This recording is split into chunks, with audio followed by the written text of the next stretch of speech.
Hi,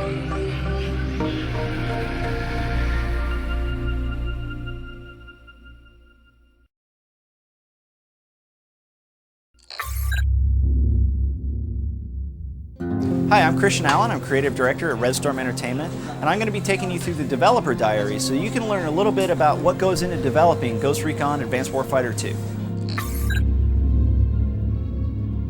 Hi, I'm Chris Bray. I'm the lead multiplayer designer for Ghost Recon Advanced Warfighter 2. I'm Mike Haynes. I'm the level design coordinator for GRAW 2.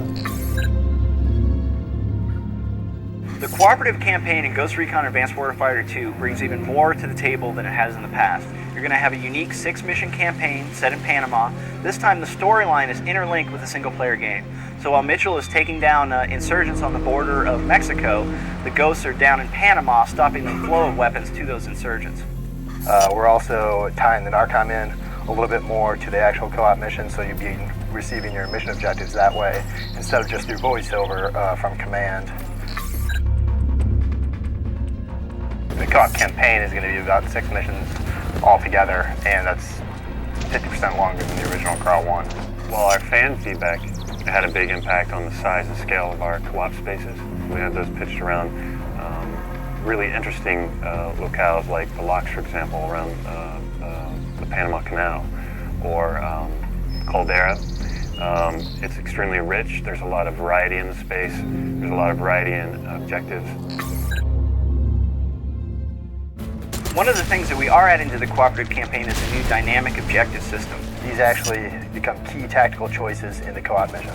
So, for example, in the first mission, I want to take out the enemy air defense sites.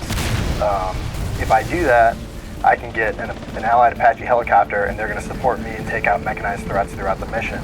But at the same time, I'm risking having some of the players go towards that objective instead of defending the allied troops at the main gate.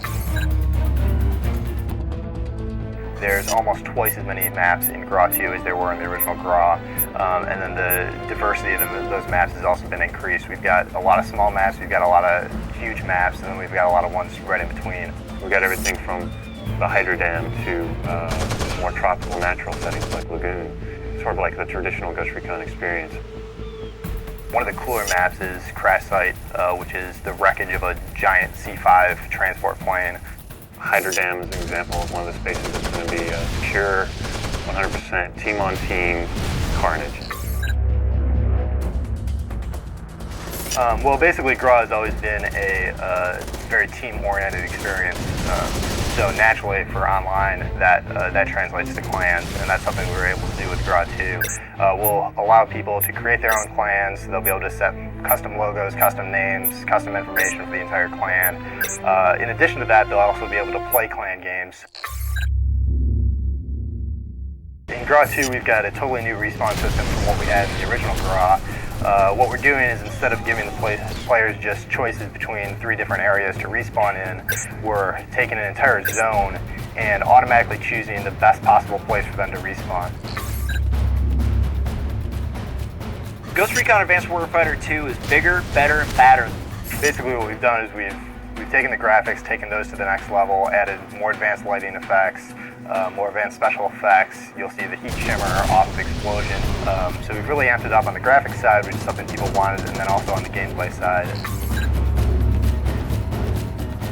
One of the new features in Advanced Warfighter 2 in multiplayer is that sometimes players can take an incapacitating round.